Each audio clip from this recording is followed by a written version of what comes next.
অর্থনৈতিক দিক থেকে আমরা আজকে যে একটা ভয়ঙ্কর হুমকির মধ্যে, যা কিছু অমীমাংসিত, তার জন্য আমাদের একটা নতুন রাজনৈতিক বন্দোবস্ত দরকার।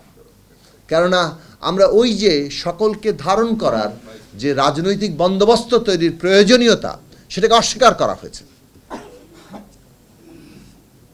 এই অস্বীকার আজকে পর্যন্ত আমাদের মধ্যে সংঘাতকে আরও বর্ধিত করা ছাড়া এবং নাগরিকের জীবনকে অসহনীয় করে তোলা ছাড়া, দেশের অস্তিত্বকে হুমকির মধ্যে ফেলা ছাড়া আমাদের জন্য আর কোনো পরিণতি আনেনি। যদি আমরা একটু দলীয় বিভাজনের উপর থেকে বাংলাদেশের বাস্তবতাটাকে দেখি, এবং আজকে বাংলাদেশে এই পরিণতির সর্বশেষ জায়গায় আনার ক্ষেত্রে বর্তমান যে সরকার আছে, অতীতের সরকারগুলোর দায় আছে, কিন্তু বর্তমান যে সরকার আছে তাদের দায় এসে সবচেয়ে বেশি পড়েছে। কেননা গত 15 বছর ধরে একটানা তারা ক্ষমতা দখল করে আছেন। 2009 সালের নির্বাচন, 8 সালের 29শে ডিসেম্বরের নির্বাচন নিয়ে বিতর্ক আছে, কিন্তু তারপরে ওই নির্বাচনটাকে যদি আমরা ধরি যে তার একটা নির্বাচনের মধ্যে দিয়ে এসছেন, 14, 18 এবং সর্বশেষ 24 তারা যেভাবে ক্ষমতা দখল করে রেখেছেন, এইটা বাংলাদেশের রাজনৈতিক পরিণতি হিসেবে আসলো 72 সালে এইখানে রাষ্ট্রের পরিগঠনে যে জাতীয় ঐক্যমত্য যুদ্ধের মধ্য দিয়ে তৈরি হয়েছে, তাকে অস্বীকার করার মধ্য দিয়ে। ওয়ালটন ফ্রিজ কিনে অনেকের মতো আপনিও হয়ে যেতে পারেন মিলেনিয়াল। সেরা পণ্যের সেরা অফার। এটার পরিণতি হচ্ছে আজকে বাংলাদেশের যুদ্ধ, বাংলাদেশের স্বাধীনতা সংগ্রামের যে বহুমাত্রিক অবদান বিভিন্ন জনের, আজকে সবই ইতিহাসের নানাভাবে ধামাচাপার মধ্যে।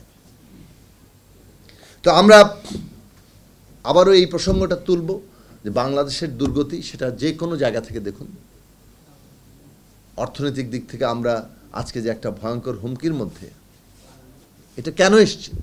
কারণ কোনো জবাবদিহিতা নেই, ন্যূনতম কোনো জবাবদিহিতা নেই। এই জবাবদিহিতা না থাকার কারণ কি? কারণ এমন একটা রাষ্ট্র তৈরি করা হয়েছে যে রাষ্ট্রে একজন ব্যক্তির হাতে সমস্ত ক্ষমতা কেন্দ্রীভূত,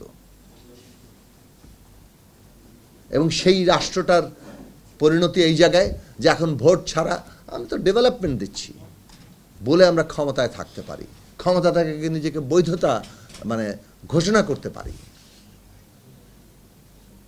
এবং দেশের একদল লোক মনে করে যে এইভাবে ক্ষমতা রেখে দিয়েই তো আমরা ভালো আছি। এবং সাংস্কৃতিকভাবে এমন একটা বিভাজন তৈরি করা হয়েছে যার মধ্য দিয়ে এই ধরনের একটা একদলীয় ক্ষমতা, ভোট ছাড়া ক্ষমতার বৈধতা আসে, সম্মতি আসে। এটা যে কত বিপজ্জনক! রাষ্ট্র মানেই হচ্ছে নাগরিকের নানান বিভাজনের মীমাংসা ঘটিয়ে তাকে ঐক্যবদ্ধ রাখার একটা ব্যবস্থা। এই ব্যবস্থাটাকে ধ্বংস করার যে বীজ আমরা বপন করে রেখেছি এবং তাকে ক্রমাগত এমন জায়গায় নিয়ে এসেছি যেটা চূড়ান্ত জায়গায় যাচ্ছে, তাতে বরং আজকে বাংলাদেশে বিরোধী রাজনৈতিক দলগুলো, এখানে যারা উপস্থিত আছেন তার সাথে আরও অনেকগুলো দলগুলো এই 31 দফা রাজনৈতিক লক্ষ্য হাজির করেছে, যেটা মুক্তিযুদ্ধের ওই জাতীয় আকাঙ্ক্ষার ধারাকে ধারণ করে যে বাংলাদেশকে আবার একটা নতুন বন্দোবস্তে নিতে হবে, যেখানে আমাদের নাগরিকদের জন্য ওই সাম্য, মানবিক মর্যাদা, সামাজিক ন্যায় বিচার প্রতিষ্ঠা হবে।